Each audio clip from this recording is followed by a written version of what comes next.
Hey, what's up, guys? Chris here, and it is Friday, December 8th, 2023, and Mama's for DeSantis, guys. Mama's for DeSantis. This is huge.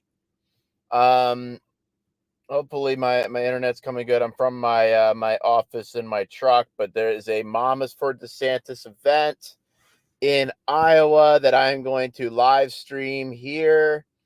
And this is very huge, very important, because it's important because you see what a role that Mrs. DeSantis plays and what kind of a role that she's going to play in a Ron DeSantis presidency, which is appearing more and more likely as he dominates these debates. And as I've always told you, you're going to see the fake polls continue to ramp up. You're going to see a lot of the Trump supporters they're gonna keep lashing out because they know they're in trouble, and they're just going to get more and more angry, and that's just how it goes. But I want to play this great clip right here, and it's very important. And this is something that Trump does not have. He does not have his wife at his side. I don't know where she is. Nobody really can say for sure where Melania is, and they just get mad when you ask. But this is an important question because you need to know who is by Trump's side right now. What woman is by his side now? You see this lawyer, Alina Habini or whatever, running around right with him. But who's by his side? I don't know who's by Trump's side. I don't see his wife by his side. I do know who's by Ron DeSantis' side, and it is this woman right here. Her name is Casey DeSantis. She is a former TV anchor or TV commentator, and a cancer survivor, and she's just been a fantastic first lady. So before this event begins, I'm gonna play some of these things for you here. So do you think, Casey, that you're here for this Mama's event? Do you think that she is resonating with women, and particularly on the abortion issue, where she has a more moderate approach than the governor? Just your thought as a first lady, and then I'm gonna ask the governor.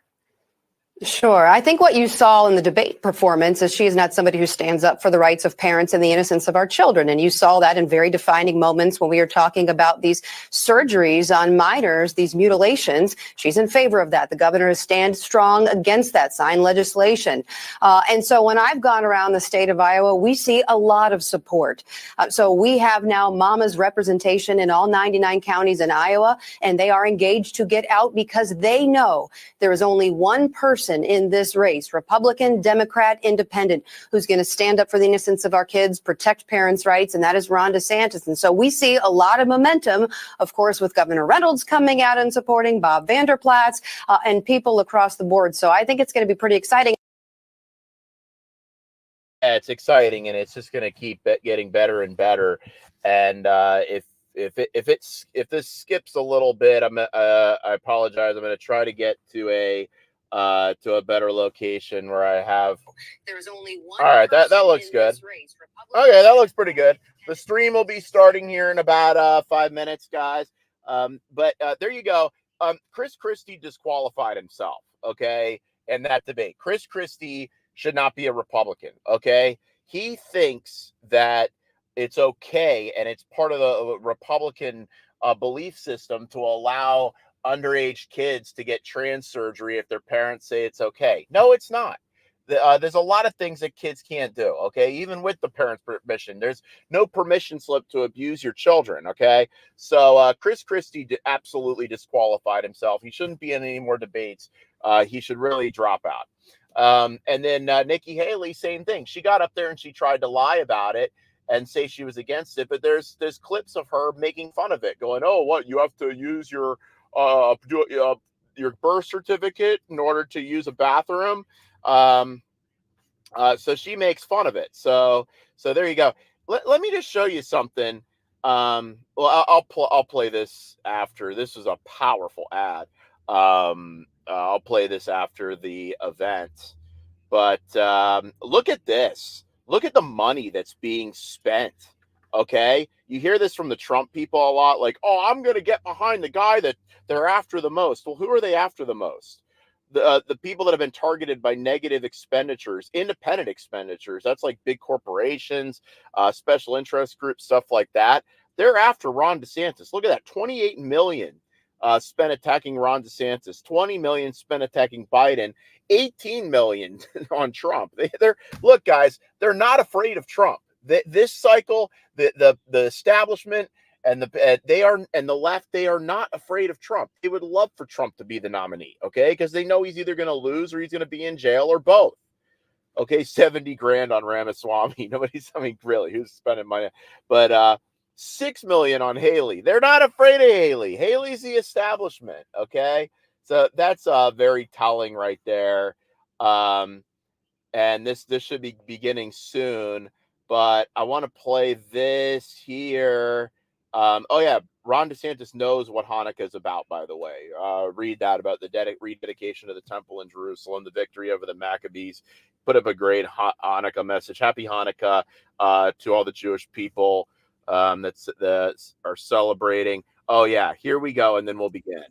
And put up with enough. You guys got to go. Please, let's go. He is arresting her for being on a public playground. Her kids are here. What are We've been forced into silence.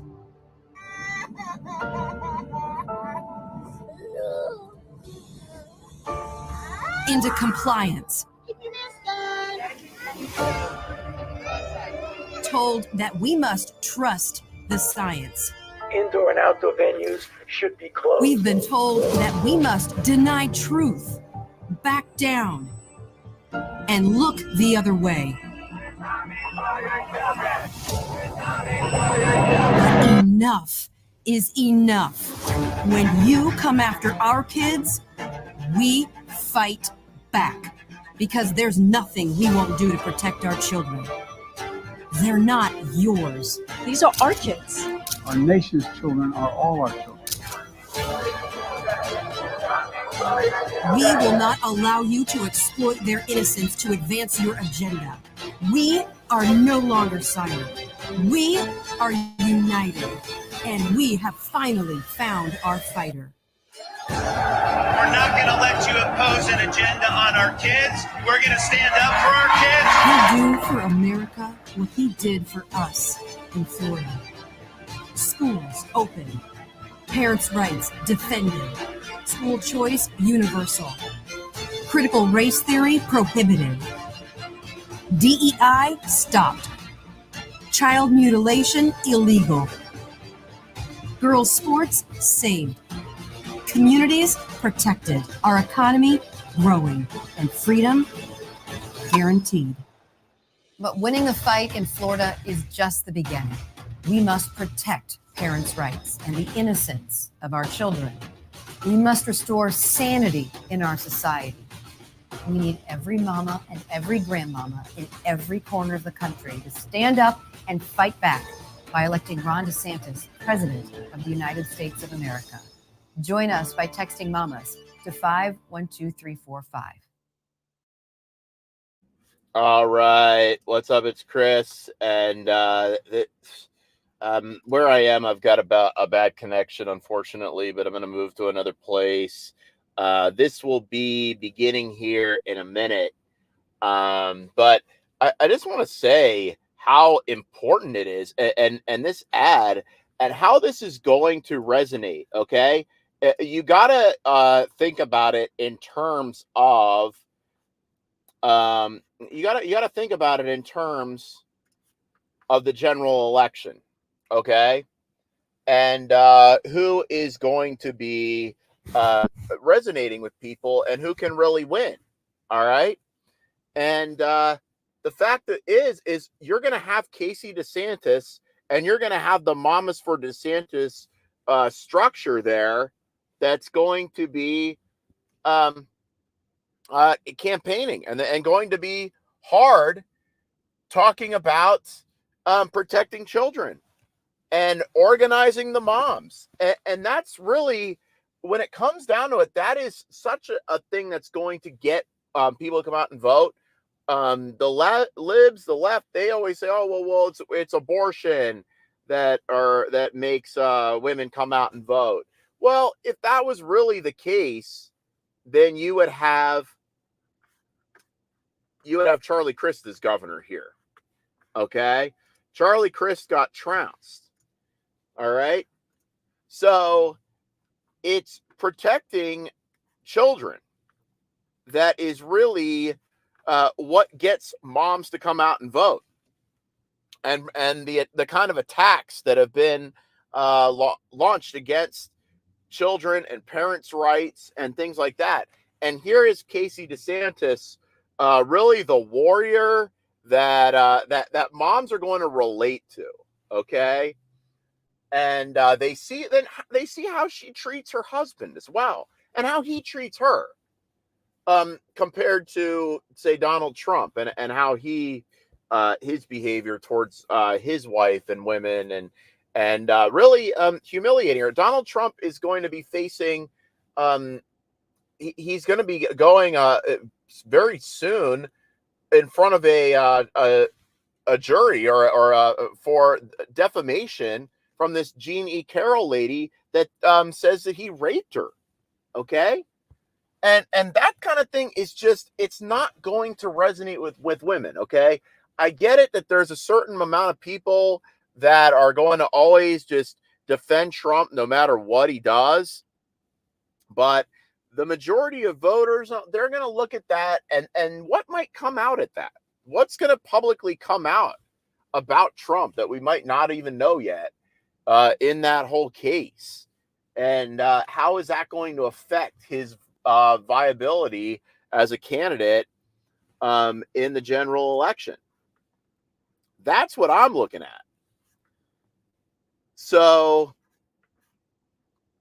and I know that that's not going to be something that's going to resonate with women. And it's important to also just look at the relationship that Ron DeSantis and Casey DeSantis have.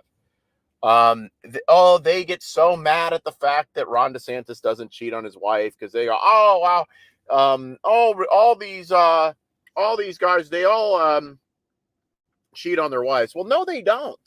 Somebody on the Trump team tried to spread a rumor that Ron DeSantis had cheated on Mrs. DeSantis. But no, the night that they said that happened, he was with her in the hospital when she was getting cancer treatments. That's where Ron DeSantis was. They're like, "Oh, where did he go? Where did he go?" He was by his wife's side. Okay. Newt Gingrich famously cheated on his wife when she was having cancer treatments, which this is horrible. That's a horrible thing. Ron DeSantis was at his wife's bedside when she was getting those treatments and standing by her. And people see that. And that goes to the character of a man. Okay, because if you will cheat on your wife, you will cheat on your constituents. Okay, if you're going to cheat on the person, this whole idea that, oh well, what you do in your personal life is that's really not that important and stuff like that. No, it really is important. And you've got scumbags like Ryan Fournier around Trump, these kind of guys who just got arrested for hitting his girlfriend in the face with the butt of a pistol. I mean, this is one of Trump's like lieutenants. There is definitely a difference here, and I want to go to this messenger story. I'm waiting for this to come on. If this was on, I'd be streaming it right now, but it was supposed to come on at 5 o'clock. I'm still waiting for it, and then I'm going to do the live stream. But this came out today in the messenger, and I want to okay. Christian Ziegler, the Republican Party chair in Florida, is looking at has a woman accusing him of rape, and he's basically come out and said that. Okay, I mean, he has basically come out and said he's not going to step down, even though DeSantis has called for him to step down. And he's citing things like, well, Trump doesn't step down, or things like that. Well, I think it's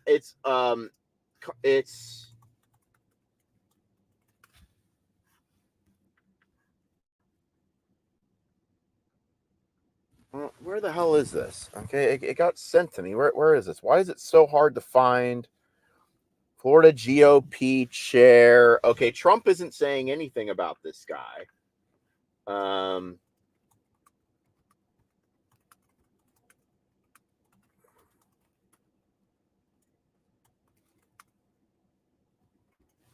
Plays Trump card. All right, here we go. All right. Is it on yet? Okay, still waiting for it. As soon as it comes on, I will put it on. But look at this here, okay?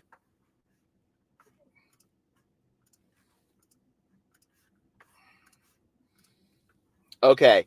Florida GOP chair facing rape investigation plays Trump card amid former president's silence. Trump's sex scandals are being invoked as a defense by embattled Republican Party Florida chair Christian Ziegler. All right. And then you've got like these people that are like the morals police on Trump's side that are either make things up about DeSantis and his supporters, or they try to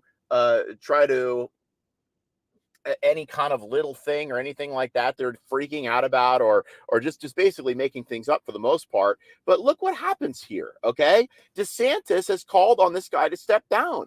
He's got a woman accusing him of rape, okay?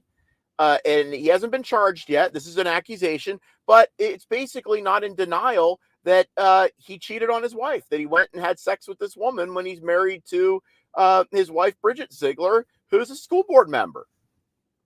And and he's saying, no, I'm not stepping down. Okay. Nearly every top elected Florida Republican has called on their state party chair, Christian Ziegler, to step down as police investigate whether he raped a woman who was once involved in a threesome with his wife. All right. But Ziegler won't quit. He's protesting his innocence, predicting he won't be criminally charged, and daring the Florida GOP's executive board to try to oust him at an emergency December 17th meeting. Oust him. Oust him. Absolutely. Enough of this crap. Enough of this. Here we go. We're going to, but enough of this crap. Trump and his refusal to step aside as a reason why he's not going anywhere. Okay, it's toxic. It's toxicity that starts with Trump and runs all the way down.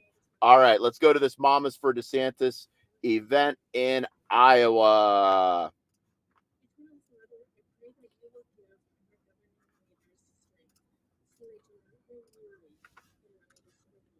Exhausting.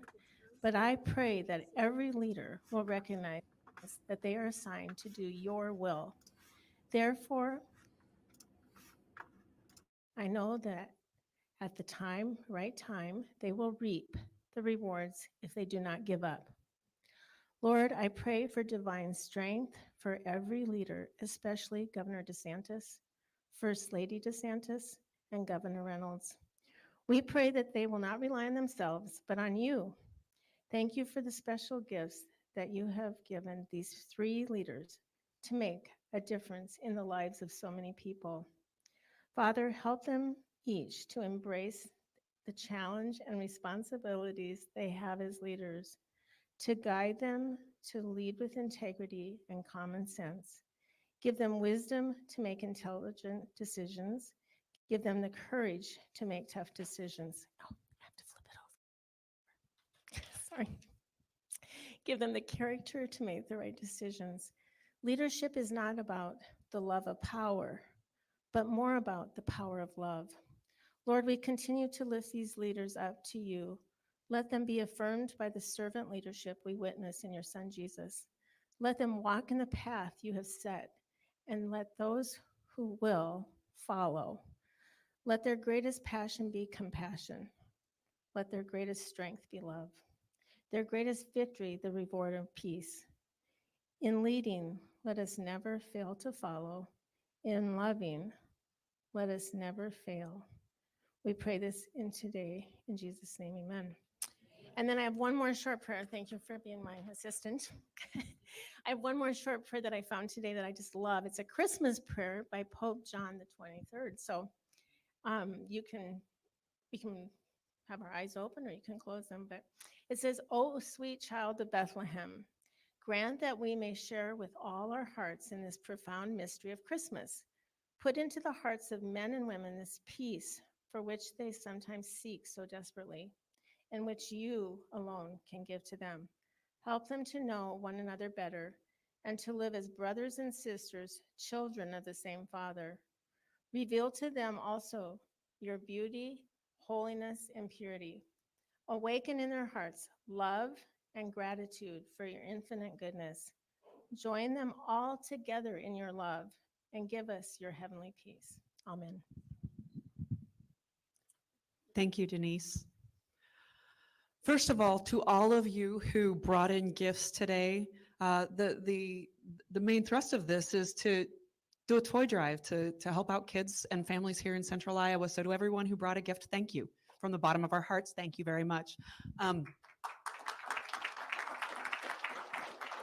It's amazing how many are here. The second thrust of this is exactly what you saw in the video. We are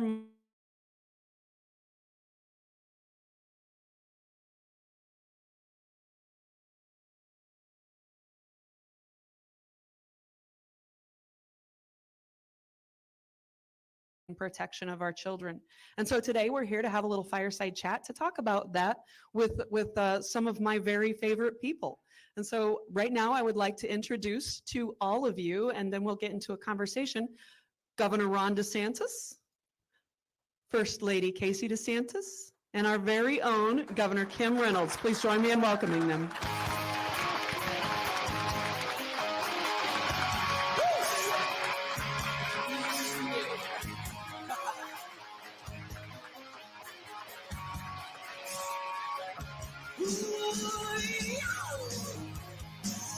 Welcome, everyone. And sorry for my technical difficulties there. I was trapped under a speaker, I think. I am so Thanks excited. for giving us good weather. I can deal with this as a right? Floridian. Who doesn't love this for December weather, right? You guys want to get to know these people a little bit better on a little more human basis? I think that's what we're here for. So I love Christmas. I have 3 boys. You all know that. You've met them.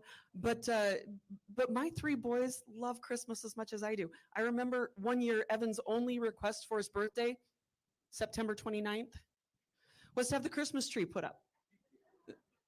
And we did. That was a cheap birthday.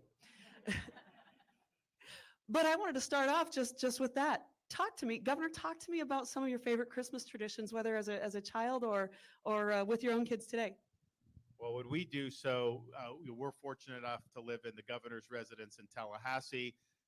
And so one of the perks of that is Thanksgiving comes, it goes, and all of a sudden the house is decorated with all the Christmas stuff. The trees get put up, and it's like that saves a lot of work. So that's a huge perk. But what you have is there's a number of different rooms in kind of the public side of the governor's mansion that they put a tree up in. And so our kids every year will pick which room Santa's supposed to go in and leave the presents. So you kind of we have a nice chimney, and then there's a big room there, and you have that. Then you have another Florida room. Then we have a foyer, which is kind of there. So now we're in discussions to see, okay, where are we going to send Santa?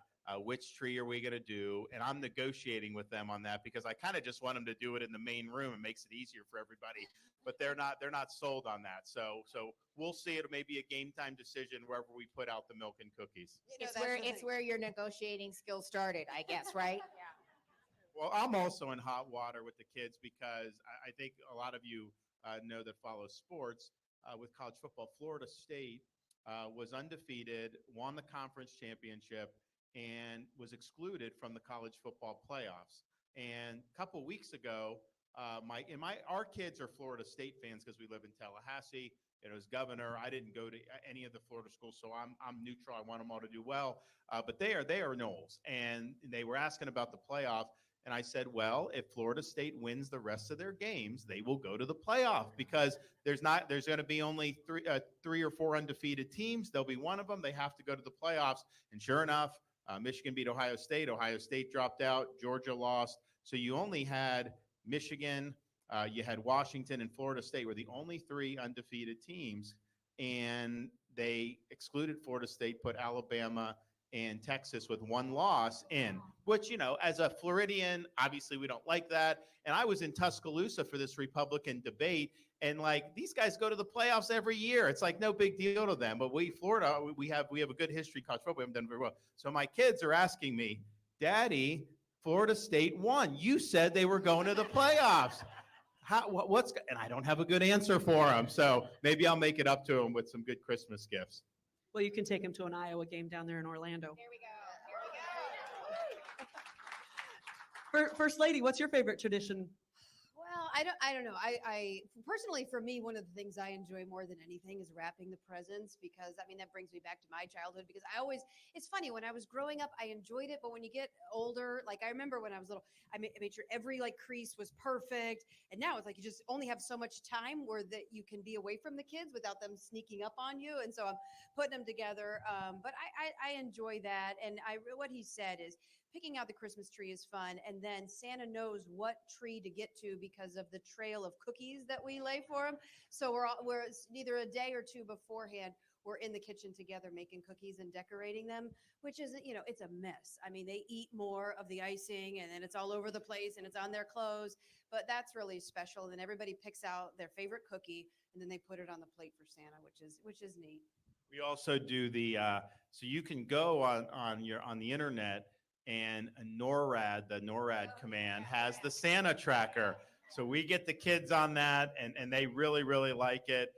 They also do respond, as now we're getting in, we're in the season.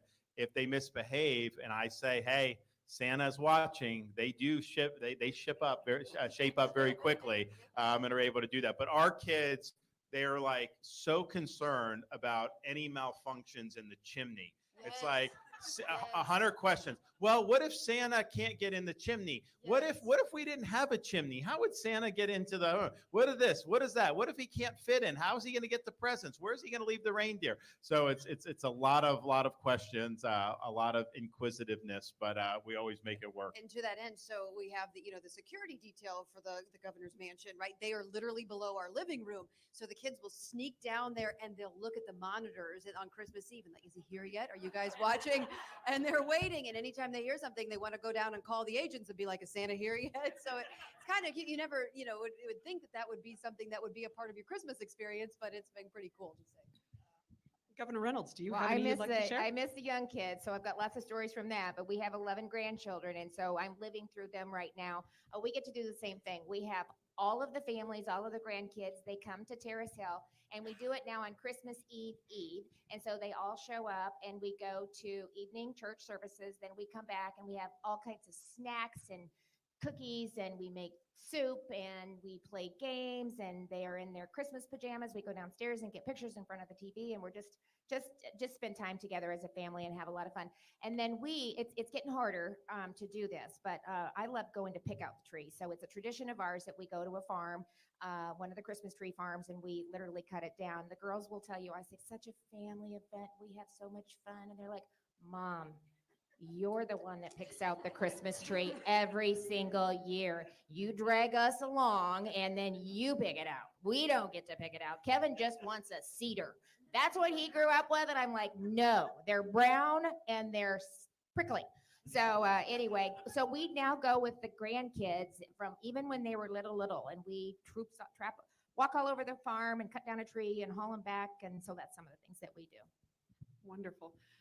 And so just transitioning a little into the meat of why we're here today. We're here to talk about how we protect and defend kids in this Christmas season. And we're here to talk specifically about Mamas for DeSantis. Can you talk to us a little bit? Where did that begin? And how are we transitioning it into what we're doing here on a national level. Can you share some of that with us, Sure. First Yeah, Lady? it really started during the governor's reelection back in 2022, when there were so many people, moms in particular, who were very upset with what was happening and what they were seeing nationally, not necessarily what was happening in Florida because of the protections that the legislature and the governor put into place, but they were fearful of the indoctrination that was happening in the schools. They were concerned about public safety and all of this defund law enforcement and what that means for their children. They want their kids to be able to walk home safely from school. And of course, the American dream and wanting their kids to be able to have an America better than the one that they inherited. And so this started there. We said we're going to mobilize moms and grandmoms from across the state of Florida to reelect the governor because he had stood strong on all of those issues. He was standing up for parents' rights and the innocence of our children. He had law enforcement's back. And so we started to do that in a state of 22 million people. We've got 1.1 million mothers and grandmothers to come out in support of the governor. And this coalition, it wasn't just Republicans, it was independents and indeed a lot of Democrats, because they did not like what was happening in the schools. They did not like the pornography that was being put in these middle school libraries. They did not like the sexualized curriculum being thrust in front of kindergartners. They wanted their girls to be able to have opportunities in sports to compete against biological girls. And so it was very common sense stuff, but it was a massive momentum. And it's also, and I've said this before, a lot of friendly faces here, you know, it's one thing when the policies are coming after us as moms. We can litigate that. We can go to school board meetings. We can talk to the legislature.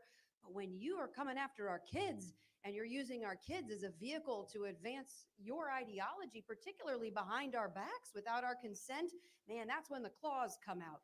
So we have taken this now nationally, particularly here in Iowa, where we have representation in all 99 counties, Mama's leadership in all 99 counties. And when you talk about nationwide, we're calling on moms and grandmoms across the United States of America to come here to Iowa. Now, we know that they cannot vote in the caucus process, but they can come and volunteer, and they can be a part of it in that way. So you're seeing people from North Carolina, from South Carolina, from Florida in particular coming because they feel so strongly about protecting the future of their kids. Thank you very much. And Governor, I don't want to ignore you, but this is a mama's event, sorry. But I will come to you because I want to know, how is your family and your children and all of these factors, how does that motivate you into doing what you did as governor and into translating that on into running for the presidency? Well, look, I'd like to think that everything I've done, we would have done anyways, even if we didn't have kids. And I think I would have, but a lot of this stuff, when you have kids that you're raising, you're very sensitive to all these issues that parents have had with schools, with some of the programming, all this. And so that really gave me incentive to dig in and fight some of these fights. I mean, we did the Parents' Rights in Education bill that prevented the sexualization of the curriculum in the elementary school. It's not appropriate to tell a first grader that they can change genders and all the stuff that we wouldn't even be talking about this 10 or 15 years ago. But we had to go up against our most powerful company, Disney, who was pushing to have that injected. And most people were like, well, you're never going to be able to beat them in this because they're just so powerful. And look, I like to think I would have stood up anyways, but the fact that I knew what these parents are going through, that I was sensitive to that, we stood our ground and we won that battle. And that was an important battle to win on behalf of kids in the state of Florida. Thank you, Governor. Governor Reynolds, we had our 42nd legislative endorsement for Governor DeSantis. I know. That was and pretty I bet exciting. There's more to come. It was so exciting. She's also a mama and a grandma, by Yep. the way. Yep. And so we had our, pardon, we had our 42nd endorsement. She accredited that in large part to you coming on board and being such a strong voice for what Governor DeSantis has been done in Florida and what he's doing nationwide and in the search for the presidency. Can you talk to us about the momentum that you're seeing since you've endorsed the governor? I've been on your team a long time, and the governor joined us, and I was so thrilled with that. But her joining brought a lot of momentum with it.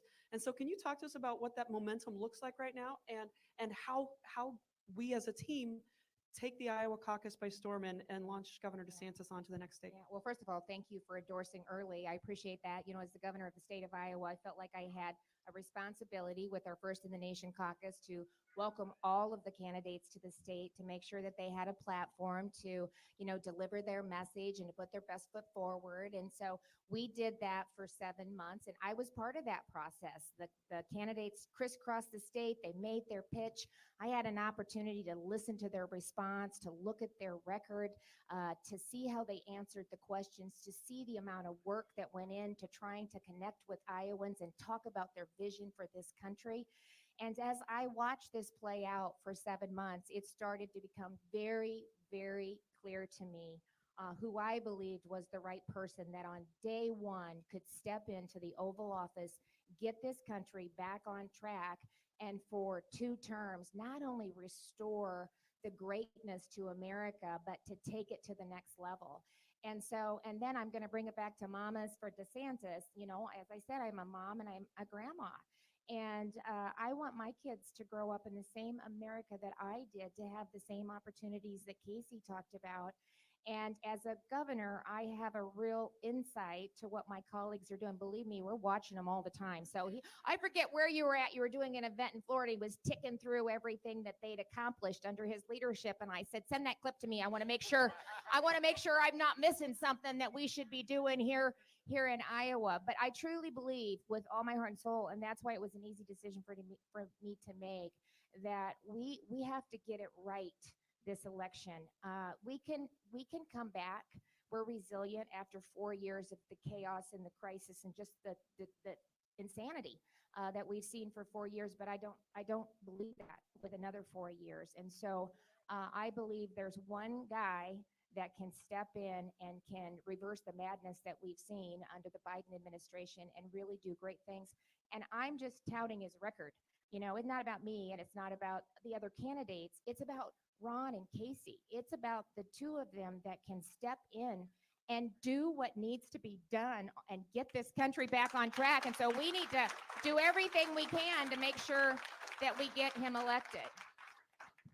Well, I mean, I think you see that in like these debates, right? People be talking about all kinds of issues. I'm the only one on the stage that's actually delivered on every one of those issues, you know? You want to talk about, we talk about China. Well, we banned China from buying land in Florida. We don't want them buying farmland. We kicked them out of our universities. We cracked down on their ability to steal our intellectual property and trade secrets. You want to talk about protecting children. You know, we banned the sex change operations on the minors, the mutilation. You know, the other candidates on the stage with me, they oppose the bill that we did, and they think that this is fine, and they try to say that's parents' rights. You don't have a right to abuse your children. That's not parents' rights. That gives parents' rights a bad name. Parents' rights is directing the education and upbringing of your children, not to do things that are going to be irreversible and that are unproven. You want to talk about education. We delivered universal school choice. We have got the ideology out. Even you look at what's happening with these universities, with all the crazy ideology, the anti-Semitism in Florida. You saw our university presidents. It was much different because we hold the universities accountable. We don't want them to be indoctrination centers. We want a pursuit of truth. We have law to all tenured professors must undergo review every 5 years and can be let go for poor performance. I mean, we deliver on this stuff, and I think especially on the issues affecting the parents and the kids, but all these different issues. We need somebody that's going to be willing to fight for you, and I've shown I can do that. They also got to be able to win for you. And yes, the election, of course, but win on all these issues, because even if we win the election, if we don't actually deliver on this stuff, if we don't actually have the border taken care of, if we don't actually rein in the bureaucracy, if we don't actually open up energy, if we don't do all the stuff against Biden, then it'll be, stop some of the bleeding, but it won't reverse the trend. And the only way you reverse the trend is by putting up big victories. And that's what we'll do as president of the United States.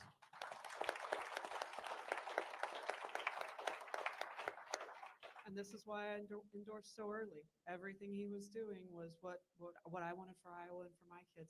And legislation that you had worked on and led, universal Legislation school that I worked choice. on. Yep. First Lady, candidates struggle in the process. It's hard. It's grueling. Not this guy. But you've chosen, you've got a young family, but you've actively chosen to step up and be an active role in this and be an active voice. Talk to me about why you're being so engaged in this process with the governor, and tell me what that means to you and what that means to your family.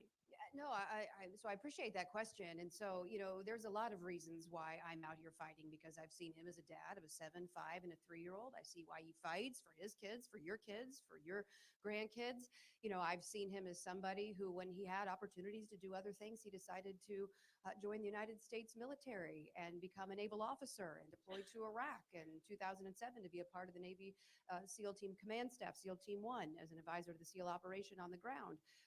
He did that after 9/11 because he wanted to give back to the country that had given him so much, and also to fight for what makes America great. So you see that. I have seen him up close and personal with all of the fights that he has taken on, and he talked about it, whether it's the teachers union, whether it's Disney, whether it's defending and standing up for law enforcement. I mean, the list goes on and on. I've seen that. But, one of the things that really makes me want to get out and fight was particularly the battle during COVID, right? Because the entire world descended upon the state of Florida and Iowa to go after your governor and this governor for every move that they were making. I mean, he was keeping the schools open and they were criticizing him. And whether this was trying to allow people to have the opportunity to work, to put food on the table for their families. I mean, every single thing he was doing that was right, they were coming after him, whether it was the left, whether it was Republicans in Washington, whether it was the media. And every single day I saw him get up, go downstairs, get a cup of coffee. He would arm himself with the evidence and the facts and the data coming out of places overseas like Sweden and Spain and United Kingdom and Israel. And then I would watch him every single day get out and fight on behalf of the American people and for our constitutional system, for our God-given rights to be able to go to church and worship. They were shutting down churches in the midst of this. They don't have the right to do that. And so it wasn't even just a blip on the radar where they were getting hit one day and the news was going on to the next thing. It was day after day. And I was getting lobbied at the time. People were calling me saying, it's over for the governor. He opens the schools. That's it. He's done. If he doesn't do mandates, that's it. And you know what? I saw him through everything like a rock. And he just stood up and he said, if it means that I lose my job re-election because I stood up for the people of Florida jobs, so be it. And so when you have a unique perspective of seeing somebody who's willing to take the hits, the flaming arrows on behalf of the people, on behalf of the people that they were elected to represent, I feel I have a duty and an obligation to get out and sing his praises in the rooftops. I would not be able to look at myself in the mirror, knowing what I know about him. He's a good man. He's in it for the right reasons. He's the guy we need at this moment in our nation's history.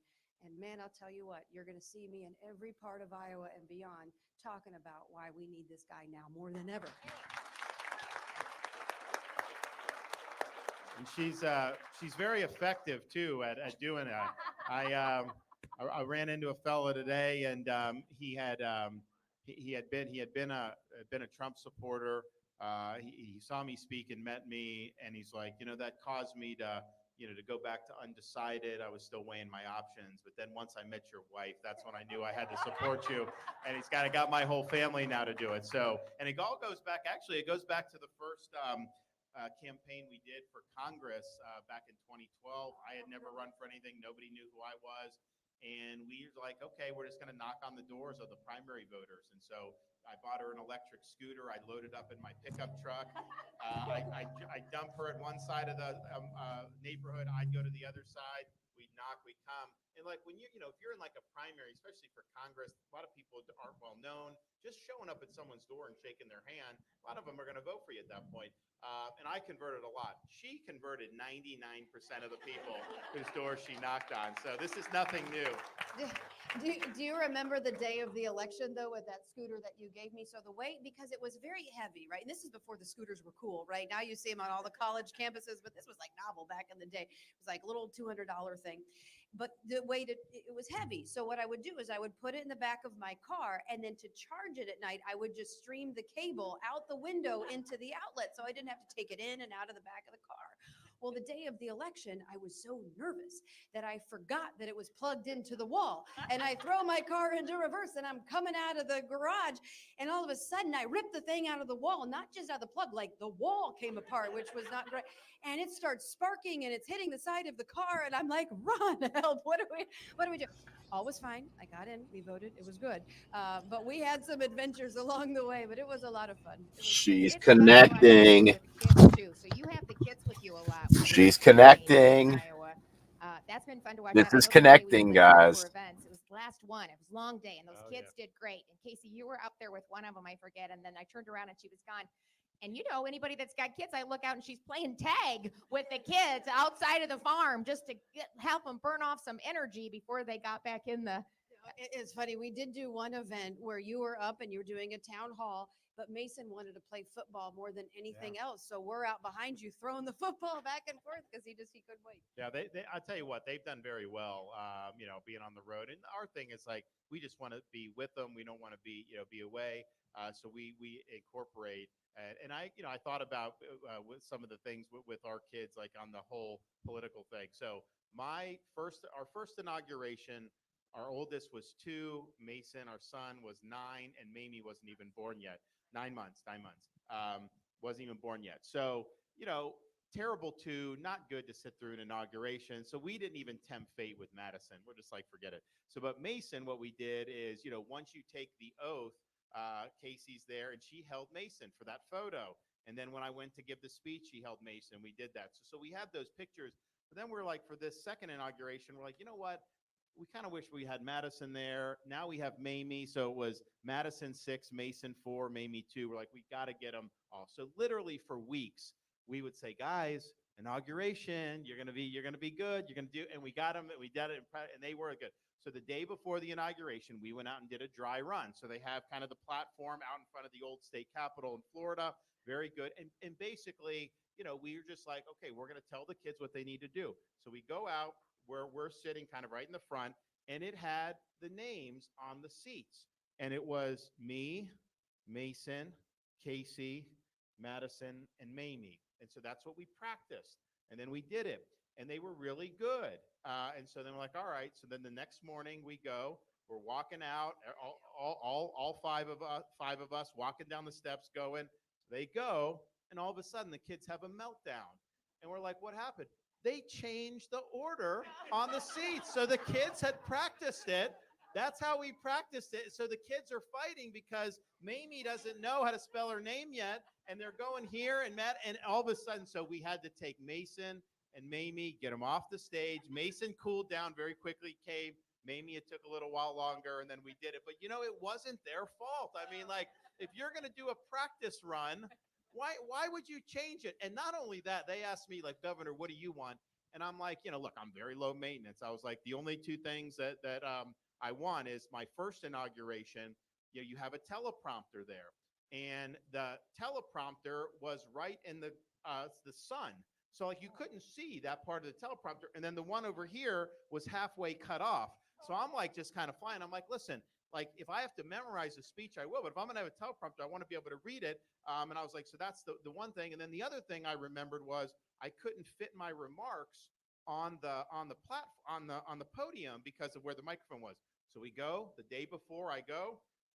Written remarks right there, no problem. Teleprompter's perfect, good. I'm like, I am good. I don't need anything else. I'm ready to roll. Next, go out to the real thing. The one teleprompter fell down, was out of commission, and then they put a microphone right in the center of the podium so that the remarks couldn't even fit onto the thing. So like the remarks are halfway off. I got no teleprompter there, and I'm just kind of trying to wing it, and it was fine. We did it. But it's like, all we asked for is a two-little thing. Yes. Yeah, it was. And it was funny because I think that's the only 2 times you've ever even used a teleprompter, and it didn't work the 2 times that you ever. So technically, you've never used one. I don't think. Yeah, the only time I've used one that's actually worked is the State of the State speeches that you give in front of the legislature. The 2 inauguration speeches, it did not work, and you just had to roll with the punches. Well, Governor, let's fast forward. Let's hop in a time machine. Working? Okay. Let's hop in a time machine. 4 of us, we're going to hop on. We're going to go view the United States in I don't know. Let's fast forward 8 years, because do you know what you have? 8 years, not 4. That's right.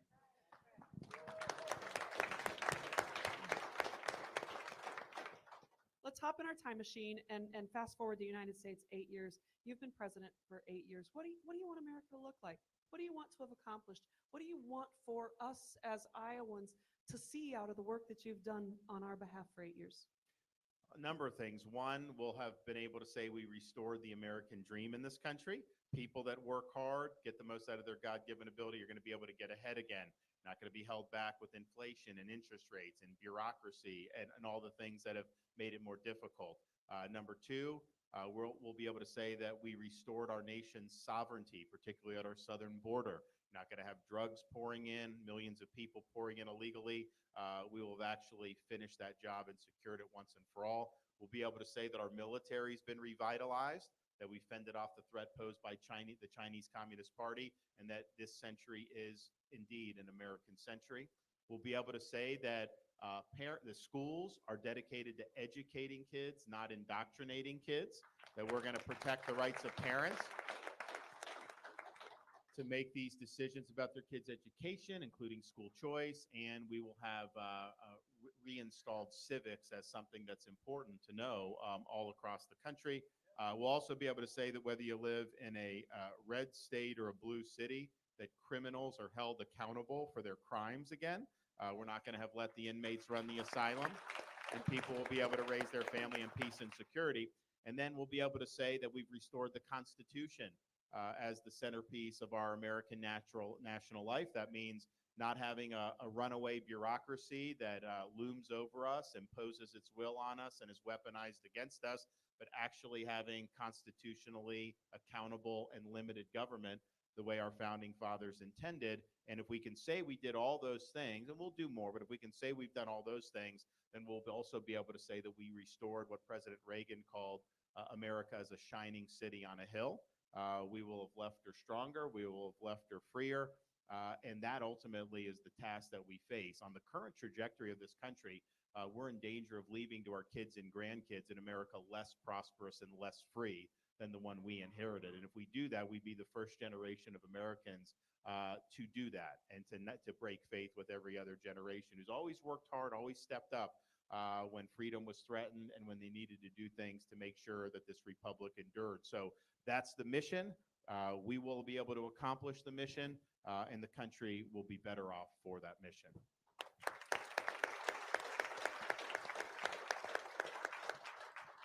And that's an America I want to see. Governor Reynolds, you look in this room, you know a lot of these people because they're your constituents. They're my constituents. These are people that we work for, right? I want, because the paths that both Iowa and Florida have taken have been so similar, I want you to take a moment to address your constituents and talk to them about some of those heavy lifts that we did this past legislative session. These are mamas and grandmas who love their babies.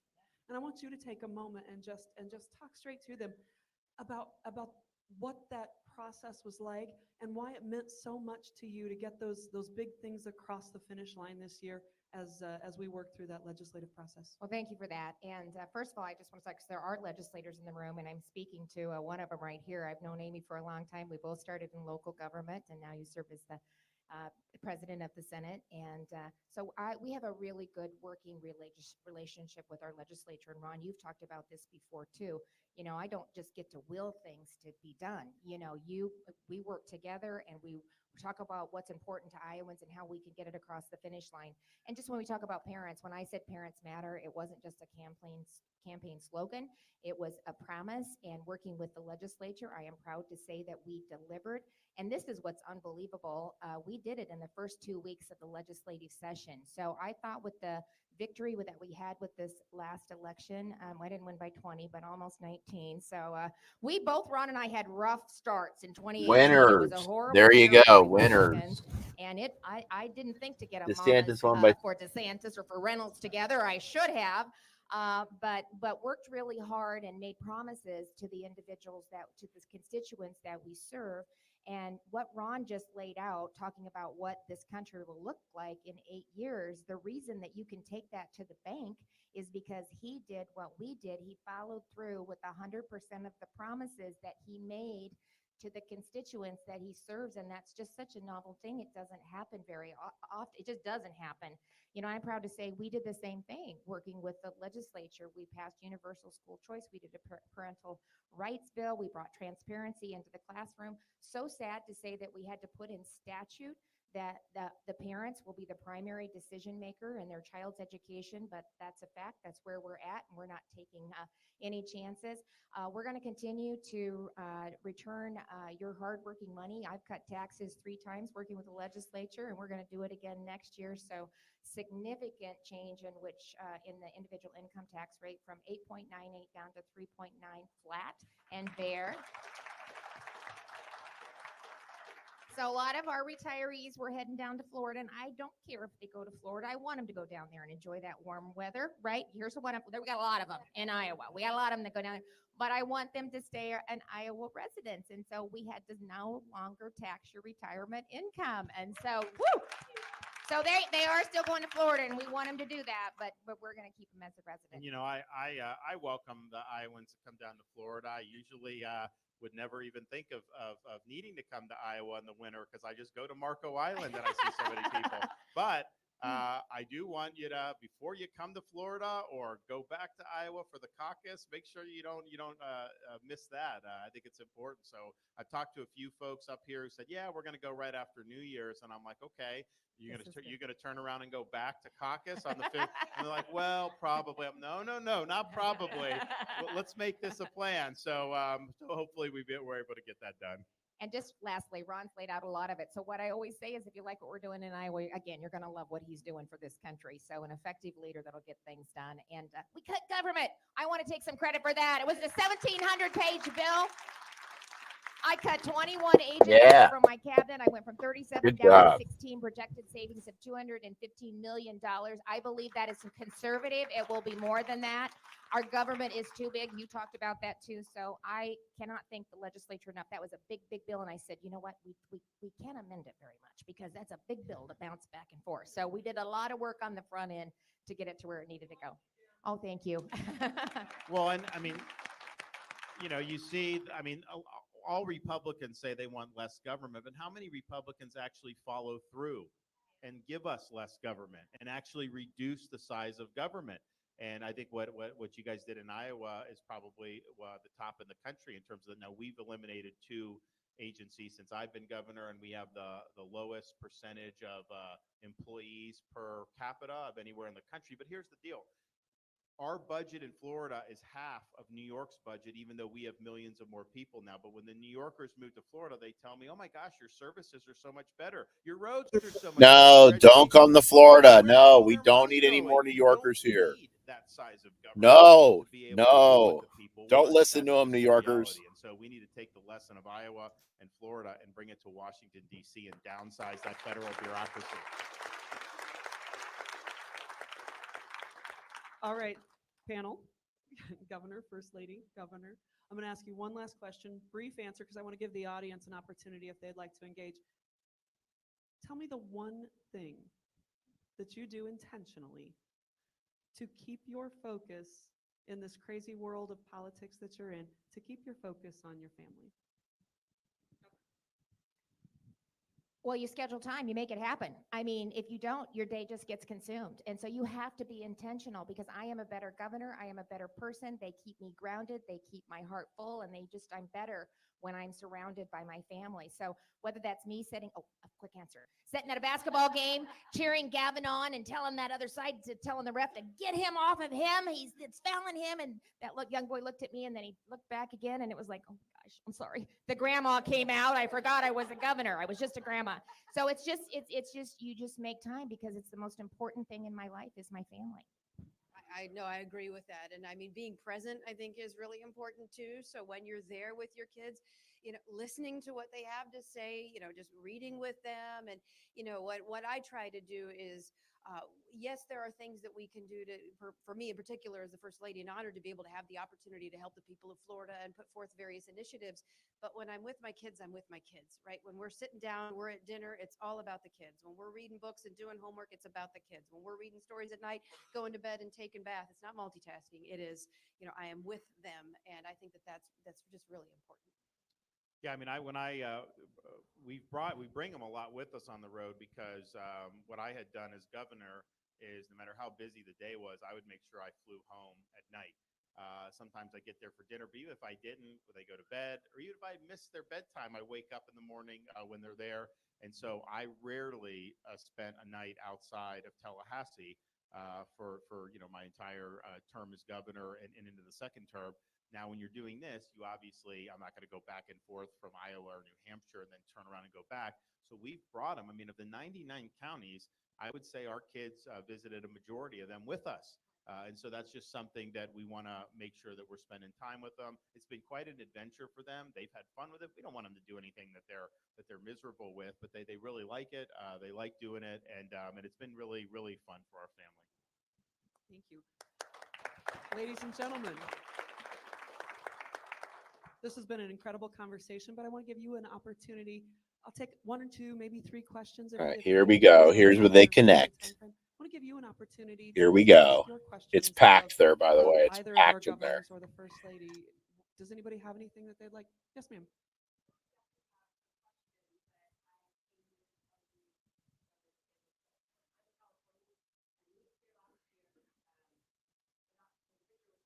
From what part of California? Oh, okay. Oh, wow.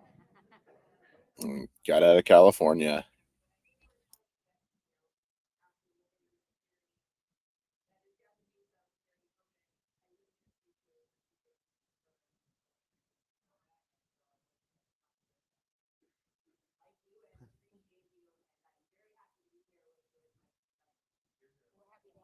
Big difference. Thank you. Thank you. So I'm going to go here.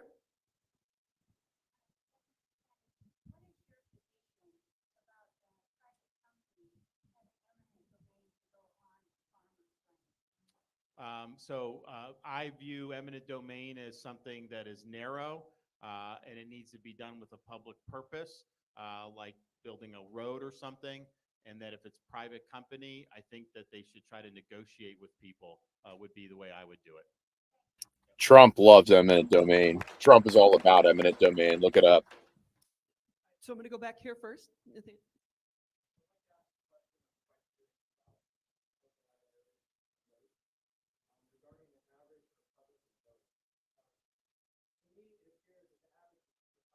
Is acutely aware that the corrupt corporate media desperately touching for straws as they seem to utter irrelevance. The average voter is aware of this.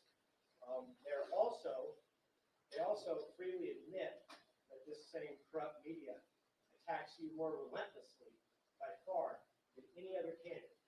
Yet, quite curiously, so many fail to draw the only possible logical deduction, which is the reason why this media, which wants so desperately for the Democrats to win, attacks you more than anyone, is that they do not want you to be the nominee. It's so obvious to me. Why do some fail to see this? It is so conspicuous. I think people are seeing it. I think more and more will. I mean, the whole election process, the year before the presidential election, a lot of people are not living and breathing this. And I even here in Iowa, very conscientious voters, we've just now really started to see, I think, an increase in people that have really engaged in the process. I think a lot of this stuff breaks very late, especially when you have something at the beginning of 2024. So I would stand by for that. I think you're going to see people get that, and that's the thing. The left, the one thing they do is they be very clear about who they fear, because you can see the way they behave. And I've had more incoming than anybody else. I've also had more money spent against me than all the other Republicans combined. And there's money now, like the some of the stuff they're doing in Iowa. That's from people like really left wing billionaires in Silicon Valley that are putting money into this Haley operation. You've got people that are, liberal Democrats that were big Hillary supporters, pumping money into that. And there's a reason, because I think that they see me as the only one that's really a threat to the power that they've accumulated. And you know what? They're right. They're right. So we'll see that.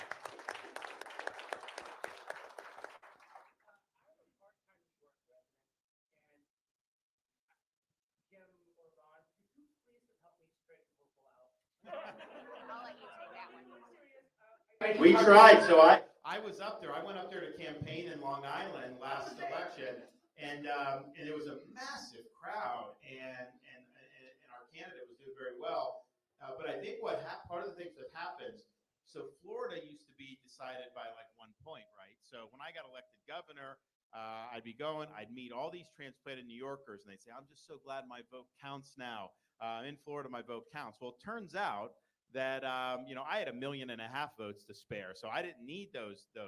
If every transplanted New Yorker Republican could have voted in the governor race, Republican would have won the governorship. I mean, that likely would have happened, and the New York race was much closer than the Florida race. So you see how these things kind of go back and forth. But I think that's part of the problem with California, Illinois, and New York in particular, because they're driving people away in record numbers. California had never lost population prior to Newsom becoming governor, and now they've hemorrhaged, I think, a net 800,000 have lost, which that's tough, because when I was in the Navy, I got stationed in Coronado, Southern California. Beautiful, beautiful state, more natural advantages than probably any state. And they never lost population, yet the policies are so bad, people are fleeing that. New York, Illinois, same deal. The problem, though, is that you say, okay, well, things are bad. Don't we want to go the other direction? But they're driving off more conservative-leaning voters. And so the base of the opposition is actually getting somewhat smaller. And so it's kind of a vicious cycle. That's why, like Chicago, you have the previous mayor, cities in disarray, liberal policies, and they elected somebody that was more liberal than the previous one. Are you kidding me? I can tell you this, real estate values in Naples went up after they did that. And that's just what happened. So it's frustrating to see, because look, it used to be you'd have differences between Republicans and Democrats, and that's fine. But now it's like when you get kind of this leftist ideology in place, and like San Francisco, it collapses. California, they got like a $50 billion deficit now. Crime is increasing. As much as he wanted to say in that debate it wasn't true, it is true, as people are leaving because of it. And so the whole quality of life really, I think, gets destroyed because of these the left-wing ideology. And that's unfortunately the direction that the country's going in now. And if you have another 4 years of this, you're going to see America really, really hit the skids, and we can't let that happen, and we won't let that happen. So last question. That does need applauded. You're right. Sorry. I'm so sorry, Arnie. Last question in the back of the room.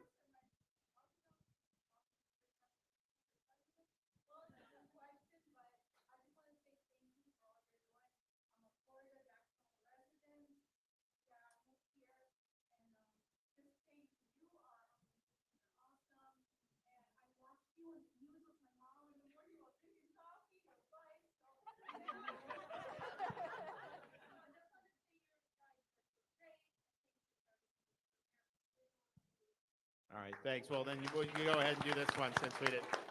Because it was just a comment, you go ahead and ask your question, and we'll wrap it up with you. As she said, we spent probably 4 months out of the year in Florida during winter, and I was so impressed with you there that I was writing to our friends who live in Florida saying, "Get that man to run the president." And finally that was. So I used to be the last election. But I've since seen the light and come over to the camp. And I'm really new at it. And I've really only seen you in person 3 times. And the end of every time I came, I forgot to bring a marker. Would you sign my hat? Okay, thank you all. Thank you, everyone. Thank you.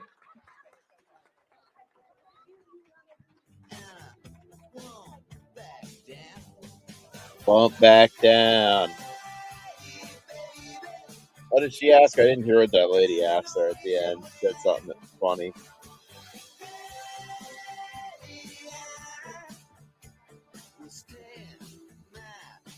Stand my ground.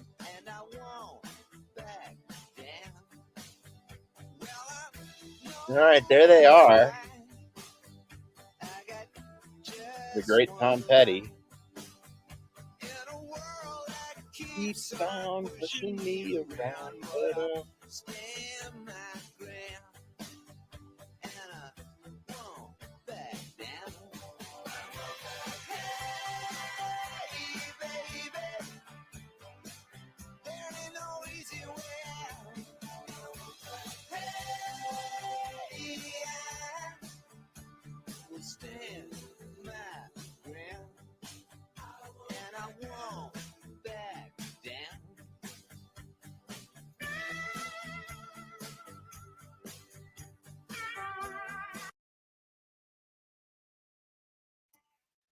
All right, and there you go. And I'm trying to get this mic fixed on my new computer, but there you go. And they're connecting right there, guys. That is a family that's connecting, and this kind of stuff connects. And DeSantis was asked about eminent domain tonight. Look up what Trump thinks about eminent domain. All right, he wanted to take away all these people's land for his non-existent border wall that never happened. Look at this. Eminent domain is where the government comes in and says, we're going to take your land for some kind of use, okay? And you can't do anything about it. And then, but we're going to give you some money for it, okay? And that's what eminent domain is. DeSantis's answer was very limited, very limited. DeSantis would not do something like this, okay? Look, Texans fight Trump administration over eminent domain. He wanted to come in. Let's watch this. I can't play it for some reason. He wanted to take away thousands of acres of people's land for his non-existent border wall, okay? He doesn't respect people's private property. He doesn't respect the Constitution. He doesn't even know the Constitution. Trump doesn't care about the Constitution. Okay, look at this. The Trump administration acquired at least 135 tracts of private land to build barriers along the U.S.-Mexico border and plan to seize a total of 5,275 acres to fulfill President Trump's campaign pledge, according to a government watchdog report obtained by CBS News. Trump administration was look at this. Between January 2017, when Trump came into office, this is what this jackass did. Between 2017 and 2020, the Justice Department filed 109 lawsuits against landowners to access their property or seize it permanently. The Government Accountability Office said the owners of the 285 acres that the government had taken outright without an agreement have been offered between $1,440 and $870,000 per acre. Wow, that $870,000 per acre. That in compensation, that must have been the primo spot. But they're preparing to file another 100 lawsuits against landowners to permanently acquire their property along the southern border. So Trump, he comes in, and this is another problem with the border wall. By the way, I know we all like, we want a border wall. This is why DeSantis talks about sending the military down there, because build the wall sounds good and everything, but going in and taking people's land like that is not. I mean, it's not a good thing. Okay, Trump doesn't have respect for that, for people's land and this stuff. All right, so DeSantis is connecting with people, and before I go here, I want to play this for you. And people are like, "Oh, Chris, Democrats made this ad. Why are you playing this? I don't care who made this ad." But I know it played on Daily Show, and this is the kind of This is the kind of ads that are going to play when if Trump is the nominee, which is not going to happen. I mean, look at DeSantis and how he's connecting with these people. Oh, geez, why is Roger Stone trending? Who cares? Well, here's another thing here. Look at this. So Trump is not calling for Christian Ziegler to step down, the Florida GOP chair. DeSantis has. All these other top people have.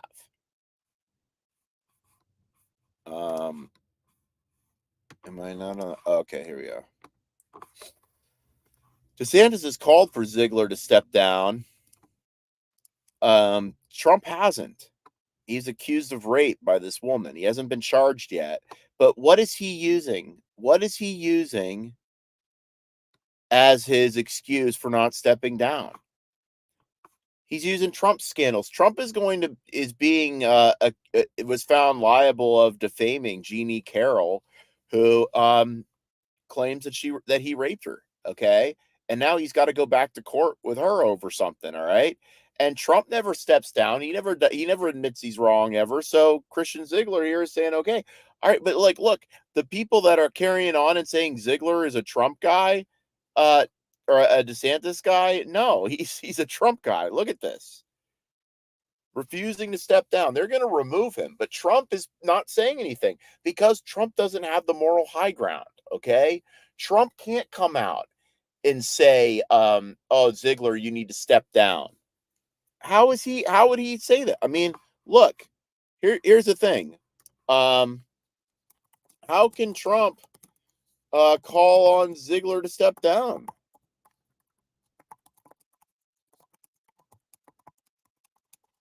When he is accused of doing the same thing? This is a problem. See, this is a problem. And I'll tell you why. It's because when you don't have the moral high ground on something, you can't expect other people to live up to those standards. See, DeSantis can stand there and confidently call on Christian Ziegler to step down because DeSantis doesn't have any of these things in his closet. Okay, he's got a clear conscience. DeSantis never been accused of rape. He's never going to be. All right.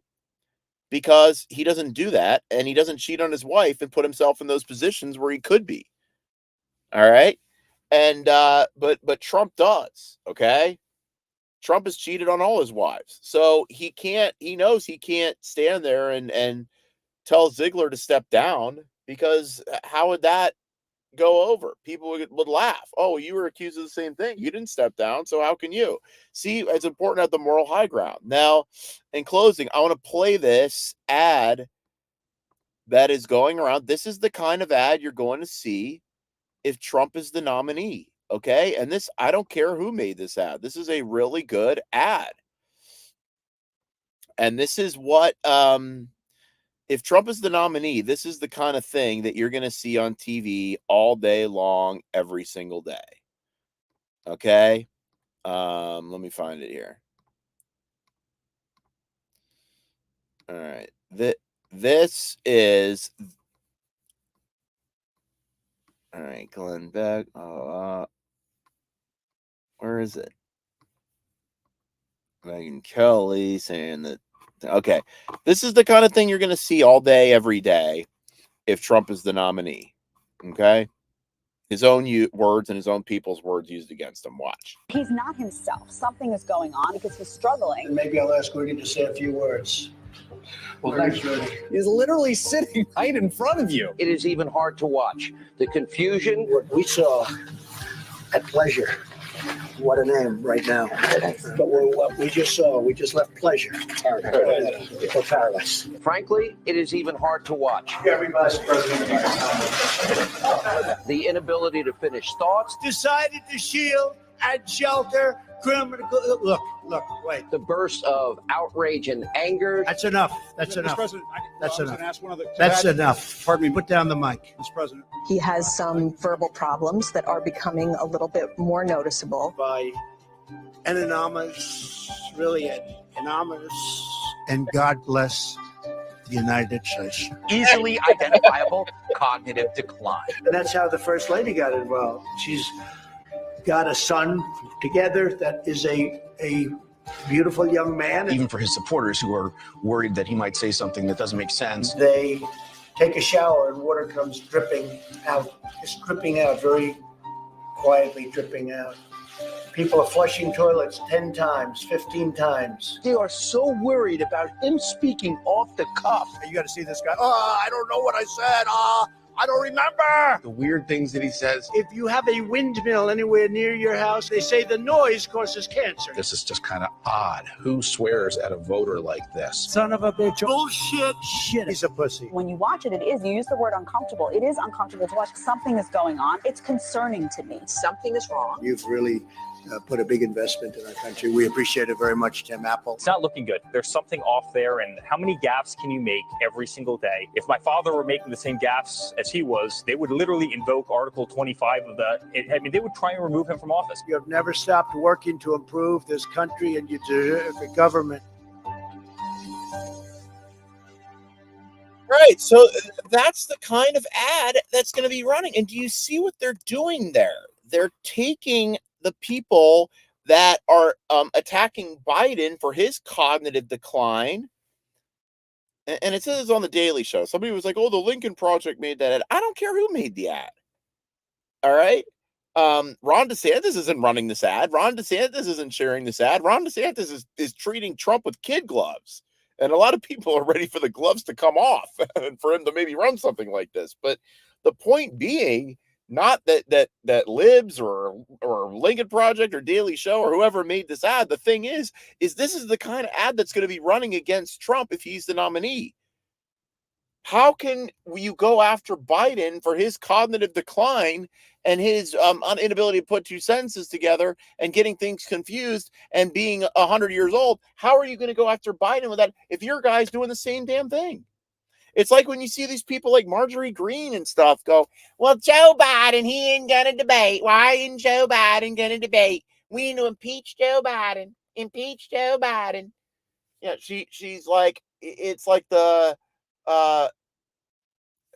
their disconnect from reality is just beyond anything. But they remove Trump from everything. Okay, well Trump doesn't need to debate. Well, it's different with Trump. Trump said no, it's not going to be that way. The left does not have the same reverence for Trump that you guys do. Okay, if you haven't noticed, even though he's lurching more to the left every day, the left doesn't have the same reverence for Trump that you do, Marjorie Greene. They're not going to go, oh, well, this doesn't apply to Trump. No, it does. And it looks foolish when you guys are going after Hunter Biden and going after, which I hear Hunter Biden got indicted again. He's in trouble. Hunter Biden's going to end up going to jail for a period of time, okay, for the things that he's done, all right? Justice has been slow with him, but Hunter Biden, as I've actually been saying for a while, he's going to end up going to jail. I thought he was going to be in jail by this year, but this has gone slower with him. I guess there were more January 6 people they needed to hunt down. But the wheels of justice are turning with Hunter Biden. Okay, that's happening. He's going to go. He's probably going to go to jail. Okay, but when these guys they attack Biden and they attack the Biden family for what they do, but you gotta look at the fact that those attacks are going to be, they're not going to work. And this whole exam, if Trump's the nominee, with DeSantis, he's a solid guy with a clear conscience, with none of these problems that Trump has in the prime of his life. All right. He's going to be able to stand there on a moral high ground like he does with Ziegler and say, step down. With Biden, he's going to be able to have the moral high ground with him to be able to say, you can't be president anymore, Biden. All right. And your family's corrupt and you can't. If Trump stands there and says that stuff, they're just going to hit him right back with commercials like that. Well, your family's corrupt, Trump. Well, you're on trial for corruption. You've been accused of rape. You can't go after Hunter Biden on his laptop. You've been accused of rape. You can't attack. You guys can't attack Biden for having cognitive decline and things like that, because Trump has the same thing too. Here's 5-6 examples. All right. So this really just shows that he's not going to be an effective candidate against Biden, and certainly not against Gavin Newsom. But you've got Ron DeSantis there, and he is rising. DeSantis is rising, and he is connecting. The mamas for DeSantis is huge. Trump doesn't have anything like that. Trump and these other people, they don't have things like money bombs on Twitter with all these grassroots people coming in and donating, okay? If these are all bots, like the Trump people say, then where are the donations coming from? I mean, these are small donations coming in. The grassroots, this is called the grassroots. This is who supports Ron DeSantis, okay? That's what this is called, all right? Connecting with regular voters, and that room was packed tonight. They all want to see Casey. They all want to see Ron. They all want to talk to them, be around them, shake their hand, and see what they're all about. And those are the people that are going to be deciding this election. All right, and you're seeing people like Ben Shapiro. What did Ben Shapiro say? Ben Shapiro is catching on. Oh, I'm glad you're catching on, Ben. Now, what you're going to see a lot of guys that. I mean, look at this. Look at the cognitive, this is why you want to see why the you get so angry at these guys. Look at this, Raheem Kassam back in 2021. I want to see a real primary with real debates, especially over the things we all know Trump got wrong. Personnel, for instance. I'm not sure why some people just want a coronation. There should never be that. He really wrote this. And now these guys today are calling for a coronation. So how much does your inner core beliefs cost? Maybe this is why people like Ryan Fournier are freaking out and hitting their girlfriends. All right. Because they're just lying to themselves and other people. And it's just gotta be really hard to do that.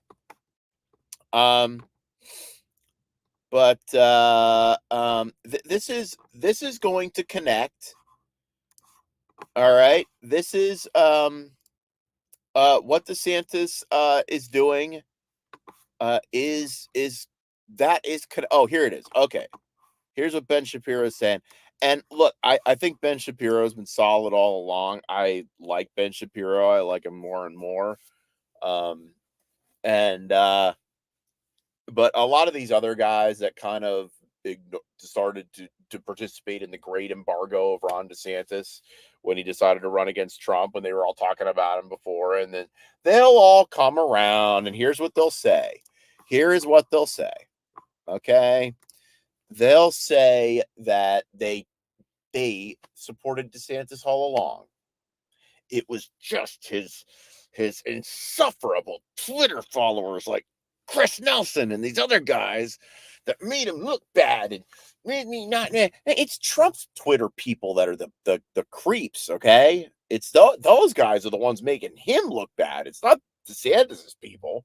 But this is what they'll say. They'll go, well, it was just those Twitter followers that were making him look bad in his comms team. And oh man, but I really like DeSantis himself. And I was always really with him. And then they'll come around when it's clear that he's going to be the nominee and he's going to be the next president. But Ben Shapiro has been really good all along. Here's what Ben said, and we'll end it with this.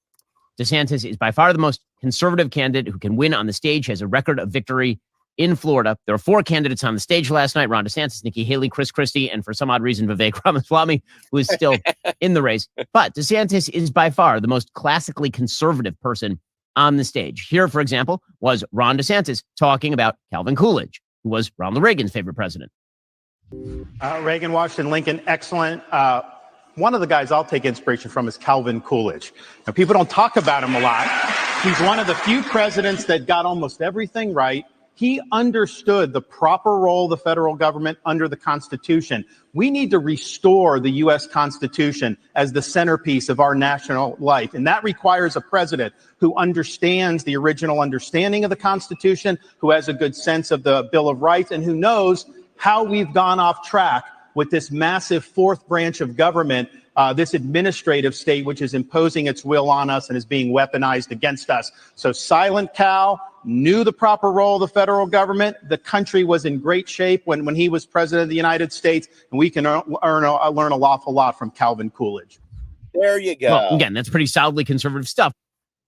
There you go. And when he talks about the fourth branch of government, I believe that was coined by Mark Levin, who started calling the FBI, the FDA, the CDC, all these guys. I mean, the CDC but didn't have the power that they have now. But any of these agencies, they tried to do a vaccine mandate through OSHA, one of the most disgusting overreaches I've seen in my life, trying to tell people that work for a company with over so many people that they have to take the mRNA shot.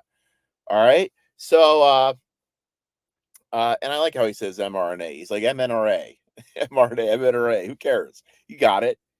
You mean what, you know what he's saying, but that this fourth branch of government, the Congress has abdicated its power to, and then they rule via fiat, via regulation. And DeSantis gets that. I mean, Ramaswamy's not talking about that. He doesn't talk about the fourth. He just says applause lines that he knows that are going to get shared by people like Tim Pool and Patrick Bet-David, all right, and Steve Bannon and stuff.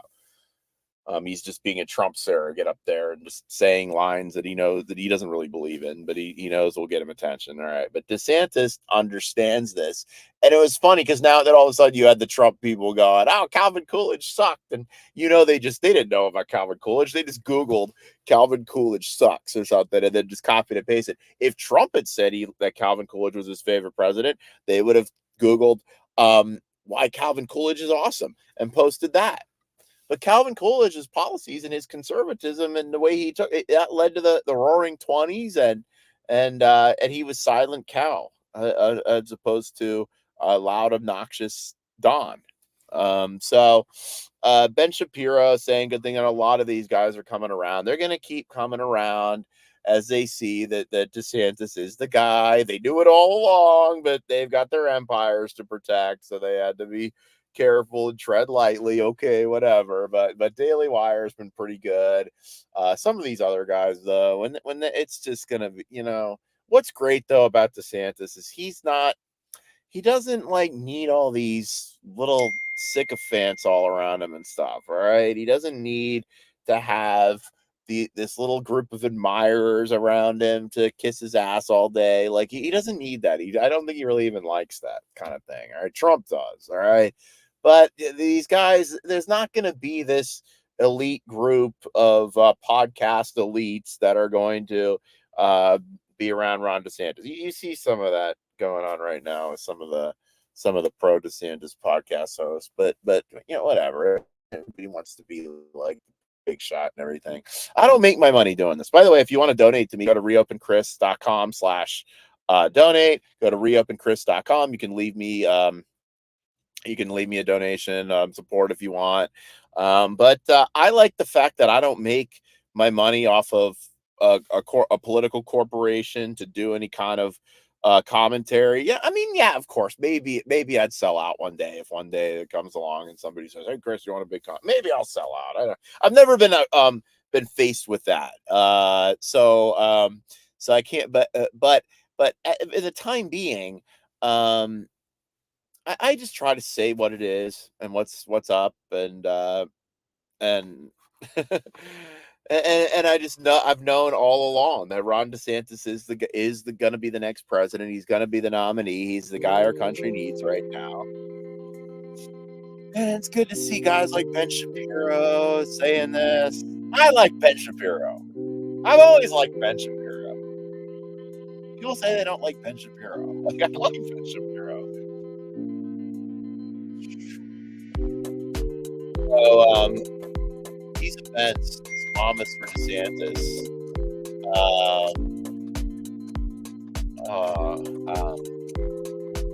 Mamas for DeSantis is great, and it's gonna keep connecting with people.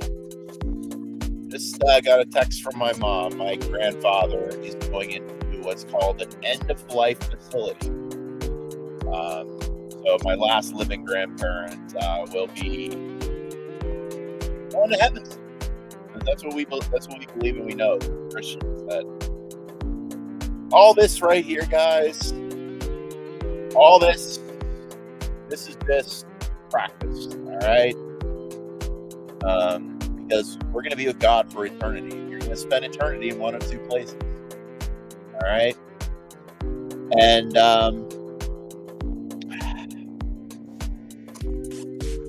but wait, I guess what I'll say is, because people have different beliefs. I know Ben's got a different belief than I do. And that's okay. That's okay. I don't need to shove my beliefs on anybody, but I will speak of my beliefs. But I'll respect others' beliefs. By the way, beating people over the head with your beliefs and telling them they're going to hell because of what they believe, that's not really a way to win people over. But life is so short. Life is just so short. It's brief. And we have these brief little slices of time known as days where we can, and how are we going to impact people? What relationships are we going to have? Because that's all that matters.